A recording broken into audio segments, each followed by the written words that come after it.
Nesta quinta-feira, a sessão plenária contou com considerações dos vereadores sobre temas como saúde, educação e a necessidade de políticas públicas. A atual situação de liberação das aulas presenciais esteve em evidência no discurso dos vereadores. Não dá para dar continuidade às aulas presenciais. Todos nós sabemos que as nossas crianças, que os nossos adolescentes estão vulneráveis, que toda a cadeia educacional encontra-se em vulnerabilidade.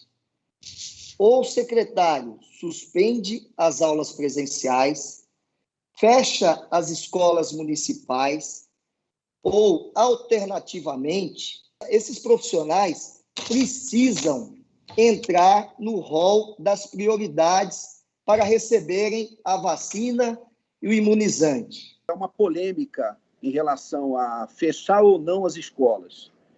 Nós estamos ouvindo muitas pessoas, mas eu acho que os pais, principalmente as mães, deveriam ser ouvidas e bem ouvidas para que elas possam decidir o que é melhor de fato para os seus filhos, se é estudar ou não estudar, pelo menos nesse período de pandemia. Agora, há um consenso que é a questão da vacinação para os profissionais da área de educação.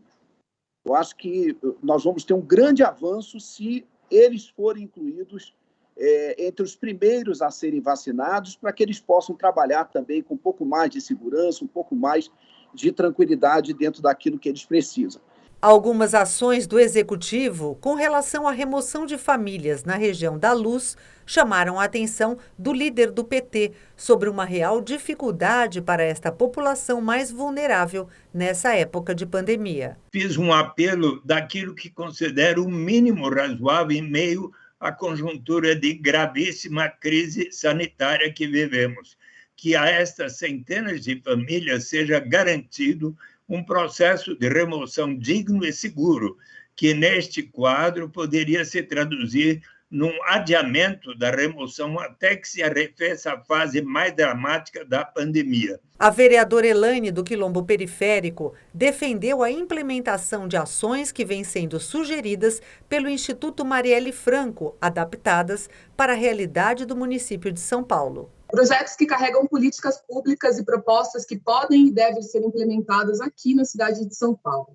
Estamos falando de propostas, como uma criação de um dossiê municipal sobre os dados de violência contra as mulheres na cidade de São Paulo, que é fundamental para que a gente possa produzir leis de forma embasada para a proteção dessas mulheres.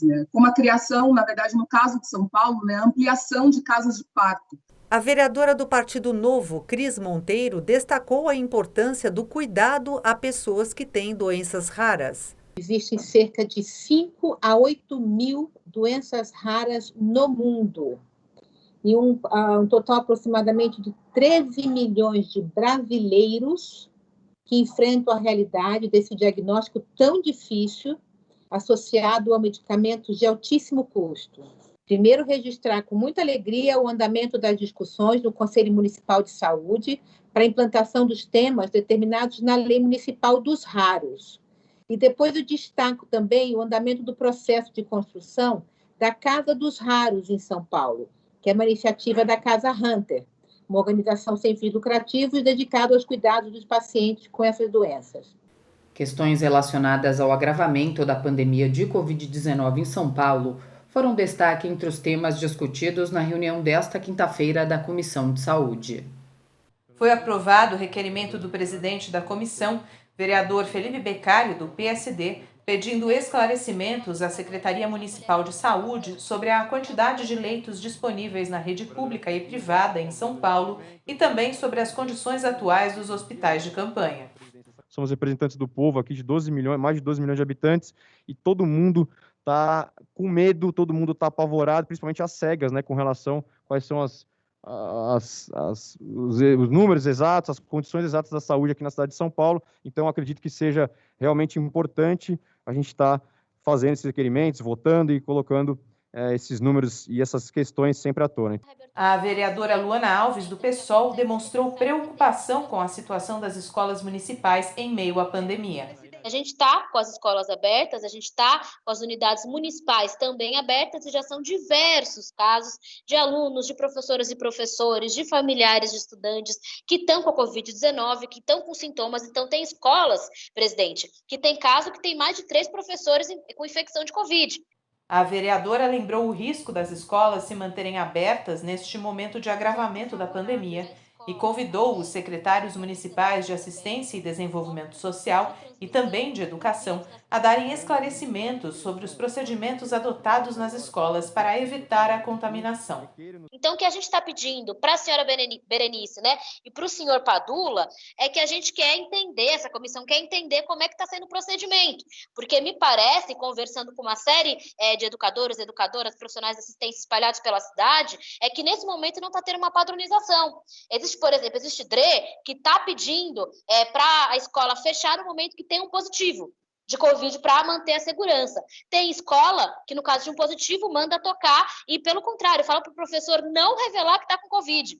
Também teve parecer favorável da comissão o requerimento do vereador Alfredinho, do PT, sobre o fechamento e a falta de prontos-socorros na região sul de São Paulo.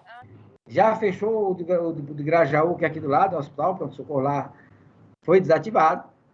A população aqui do Grajaú, nesse entorno aqui, que é aproximadamente aí mais de 300 mil pessoas, tem apenas o pronto-socorro Maria Antonieta. Isso não dá para aceitar, porque praticamente você fica sem atendimento de pronto-socorro aqui na região.